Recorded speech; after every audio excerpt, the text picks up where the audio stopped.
Allons, James. Bonjour, donc voilà, je fais vidéo parce que il y a des choses graves qui se passent, qui sont à dénoncer parce que là c'est trop grave. Ça me tenait à cœur de signaler ce qui se passe. En fait, pour faire simple, en fait, il y a deux histoires en une, mais c'est surtout l'agression en fait aux urgences médico-psychiatriques que je tiens à dénoncer. En fait, en octobre, bon, je me suis retrouvé dehors, bon, 2 mois, quoi, bon, à court terme, parce que là, je suis hébergé chez un oncle, donc je suis plus à la rue. Mais voilà, je me suis retrouvé à vagabonder. Et du coup, j'ai été hébergé à Marseille chez quelqu'un. Et enfin, qui d'ailleurs, la personne, elle m'a vu dans la rue. Elle est venue vers moi, elle m'a harcelé, hein, c'est pas moi qui suis venu vers elle. Donc, bon, ben, comme j'avais envie de dormir au chaud, bon, ben, de me laver, ce que je pouvais, donc j'ai accepté. Et bah, du coup, il est devenu de plus en plus ambigu. Il a commencé à me caresser, à me demander de me déshabiller, à me déshabiller parce que j'étais tellement réservé que je le faisais pas de moi-même. Et du coup, il m'a fait grimper sur lui. Et il a fait, il s'appelait Indy. Et il m'a fait, viens te chauffer sur Indy. Viens te chauffer sur Indy. Et du coup, bah, il m'a frotté au niveau du sexe, il m'a frotté le bassin. Je sentais sa respiration sur mon cou. Et du coup, j'ai porté plainte. D'ailleurs, la plainte, là, elle est encore en instruction. Voilà. Elle est ni classée sans suite, ni au tribunal, elle est encore en instruction.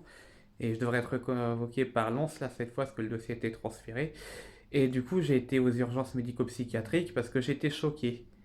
Et là, c'est là qu'est le problème, c'est qu'au lieu d'être soutenu, au lieu d'être épaulé, au lieu d'avoir un traitement pour l'état de stress post-traumatique que j'ai vécu, en fait, j'étais déjà sous traitement à base de Xeroquel, donc comme le médecin, j'étais déjà sous neuroleptique, il m'a donné du tertian et du Valium que j'ai refusé et qui m'a fait prendre de force. Donc est-ce qu'il a cru que l'agression était une affabulation de ma part et qu'il fallait un neuroleptique plutôt qu'un traitement contre l'état de stress post-traumatique? Je sais pas si c'est ça ou je sais pas en fait, je sais pas, j'ai pas eu d'explication. Et donc, du coup, il m'a forcé à prendre du tertiaire et du Valium.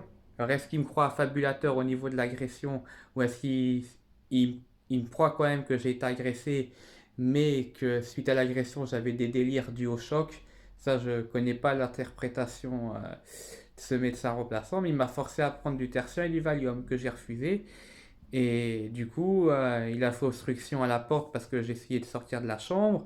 Il m'a harcelé jusqu'à dans les WC parce que je m'étais renfermé dans les WC, mais comme en psychiatrie, il n'y a pas de verrou en fait, donc tu peux rouvrir la porte, la faire coulisser. Il est rentré, donc j'aurais très bien pu être en train de chier ou en train d'uriner. Il est rentré et bon, ben, j'ai jeté le gobelet de tertian et de Valium dans la cuvette des WC. Donc là, il m'a vu faire. Donc il a re-rempli le gobelet, ça s'est produit plusieurs fois. Je l'ai renversé aussi sur mon lit. Voilà. Et du coup, il y a eu intrusion dans l'intimité, il y a eu interdiction de sortir dans la chambre alors que j'étais en soins psychiatriques libres, il y a eu imposition d'un traitement neuroleptique alors que pareil, ben, pour les mêmes raisons, j'étais en soins psychiatriques libres, présenté aux urgences de moi-même, donc libre de refuser les médicaments qu'ils voulaient me donner. On ne me propose pas d'orientation chez un psychologue ou quoi que ce soit, ou un service d'aide aux victimes tout simplement par la suite. Bon, il n'y a pas d'antidépresseur ou inhibiteur de la sérotonine indiqué dans les états de choc post-traumatique. À part le Valium, on ne prescrit pas d'anxiolytique à prendre sur la continuité. Seulement une augmentation de la kétiapine alors que je ne me présentais pas aux urgences médico-psychiatriques pour ça. Donc je tenais à vous signaler ça en fait parce que sachez que quand tu vas aux urgences pour une agression, tu risques d'être accusé d'être un affabulateur et de te retrouver sous neuroleptique sans qu'on te donne d'explication, mais surtout qu'on te force à les prendre même si tu t'es présenté de toi-même aux urgences. Donc voilà. Donc j'ai été hospitalisé dans le service du docteur Chalbat parce que l'interne en fait a fait un rapport. Donc j'ai été orienté de la Timone 2 à la conception. Et là, le docteur Chalbat m'a carrément parlé, là pas agressivement, mais comme un malade mental. Donc voilà, je suis ressorti au bout d'une matinée. Bon, ben j'ai pas de quoi vous retenir parce que selon ces termes, j'étais pas en décompensation. Alors que bon, j'étais pas en décompensation, j'étais en état de stress post-traumatique. Donc j'ai été dégoûté. Une infirmière m'a dit de la conception, m'a dit oui, mais de toute façon, vous avez arrêté le tertian parce que vous avez insisté, mais on aurait bien aimé l'essayer parce que nous, on n'a aucune preuve qui vous rend apathique, qui vous détache de vous-même, comme vous nous le signalez. Il faut que nous, on se rende compte par nous-mêmes. Donc, il y a déjà parce que je l'ai eu plusieurs années en arrière, il y a déjà des antécédents avec le tertian, avec cette molécule.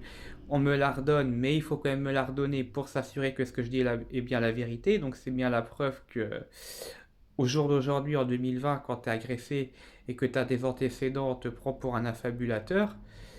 Ah, pareil à la Timone, bah mais monsieur Duo, je suis ton ami, soyez gentil, prenez le gobelet, allez, faut le prendre, allez, faut le prendre, allez, faut le prendre. Bon, maintenant stop, maintenant l'agression, vous nous en avez suffisamment parlé. Alors, pour ce qui concerne le tertian, c'est un traitement qu'on donne à des patients de 6 ans à 25 gouttes, sur un ton très agressif. Des adultes, ça tourne souvent autour des 50-100 mg en moyenne. Et l'agression, de toute façon, maintenant, elle est suivie au commissariat, c'est pas mon problème. Sur un ton très sec. Vous referez le point demain, on vous redonnera pas de tertian demain. Ce qui était faux, parce que le docteur Henry, il m'en a pas donné, mais l'interne, j'ai refait une crise d'anxiété dans l'après-midi, elle m'en a redonné 50 gouttes. Après, je lui ai dit non. Là, elle a fait un rapport pour qu'à la conception, on m'en redonne plus, ce qui a été respecté, mais on me l'a redonné 2 fois, alors que au premier jour d'admission, le remplaçant, il avait bien dit, bah demain vous en aurez pas. Sur un tour comme ça, bah demain vous en aurez pas. Bah si, on m'en a redonné. On m'en a pardonné d'office, on m'a redonné quand j'ai fait une crise d'angoisse, mais on m'en a redonné quand même. Alors que je devais faire le point sur ma situation avec le docteur Henry et non l'interne, et je devais pas avoir de tertian le lendemain de toute façon.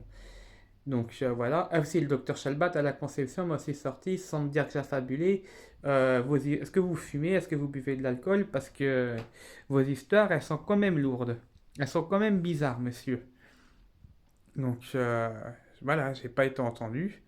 Et bien là, au jour d'aujourd'hui, presque 6 mois après les faits, je suis sans thérapie spécialisée, sans accompagnement pour aide aux victimes, sans traitement antidépresseur pour le choc post-traumatique. Et voilà, je suis sans rien, faute d'écoute, et choqué non seulement pour l'agression sexuelle, mais aussi choqué pour la prise en charge à la Timone aux urgences, d'avoir été bousculé et d'avoir été infantilisé et qu'on m'ait parlé sur un ton sévère alors que j'étais en état de choc. On m'a parlé comme si j'étais en pleine crise au lieu de m'apporter du soutien. Donc je voulais vous informer, vous demander de partager ma vidéo parce que voilà, j'en avais fait d'autres pour signaler ce qui se passe ou que c'est plus détaillé. Donc parce qu'il faut que les gens se réveillent. Il faut que les gens se réveillent. Que voilà, si tu as des angoisses, tu as déjà sous neuroleptique, tu as des antécédents, et qu'il t'arrive quelque chose, soit c'est toi le fautif, tu t'es fait agresser parce que tu sais pas t'y prendre au niveau relationnel avec les autres, soit tu interprètes, soit c'est toi qui as cherché. Donc voilà. Donc et voilà. Et il y a le ton, et je vous l'épargne, il y a le ton sur lequel il parle. Donc c'est toi, voilà, c'est toi qui est complètement gogol.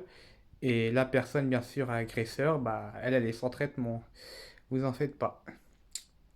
Voilà.